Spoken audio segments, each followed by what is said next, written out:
just got off of neutral and they're restarting us with 3 laps to go. There's nothing harder than sitting at the line for 10 minutes, getting your legs all cold, getting all cramped up, and all of a sudden going right back to a heart rate of 180. Anyway, everyone had to deal with the same thing, so here we are.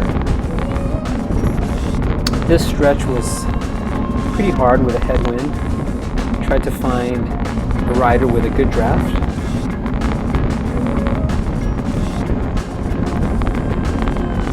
And the speed, it seems like everyone still needs to warm up. We were going pretty fast right before they neutralized us, but at this point, it seems like we're still building up to get to tempo. Because of that, I'm able to surf the wheels and try to get into the top 8 or so riders.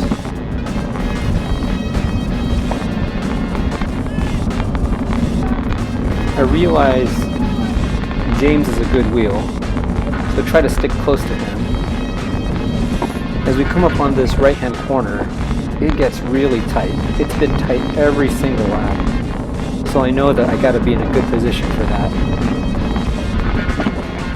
And here we go, the last corner before the start-finish line. Again, the speed is not so strung out yet, because everyone seems to be warming up after sitting on the line. But with 2 laps to go, the swarm starts occurring. I find myself kind of sitting in the middle of the pack, and I'm okay with it for now, but I know that in the next couple of minutes, I'm going to want to give myself an out. I don't want to be trapped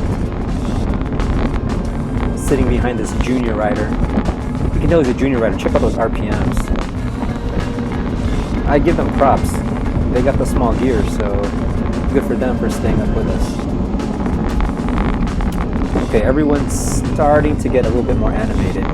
You can see there's a little bit of post-quarter racing. People are definitely putting the power into the pedals. Oh, James takes a quick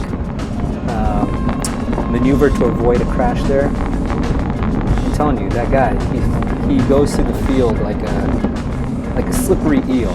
He finds those holes. It's a good rider to follow.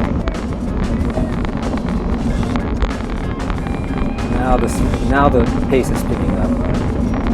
Look at this guy. He drinks. He's drinking and holding onto his water bottle into that corner. There's like 1 lap to go. I'm not really sure why he's drinking.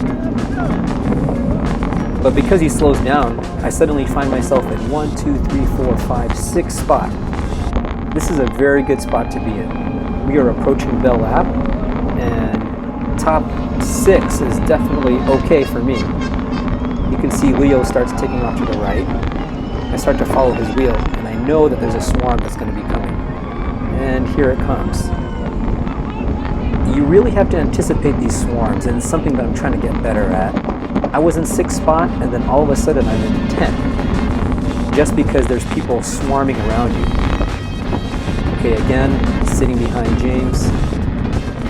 The crucial part of the race is coming up. My plan is to hopefully try to sprint up the hill to get into that second to last corner in the top 3. But right here, I'm starting to get tired. And I'm like, okay, fight through. There's a wind coming from the left, so I'm trying to stay here on the right side as best as I can. And right then, boom, Jonathan slides out in front of me, and I go down. Race over. So hopefully, if I keep my bike in one piece, and if my skin grows back, I'll hope to see you out at the races. That was our race, dude.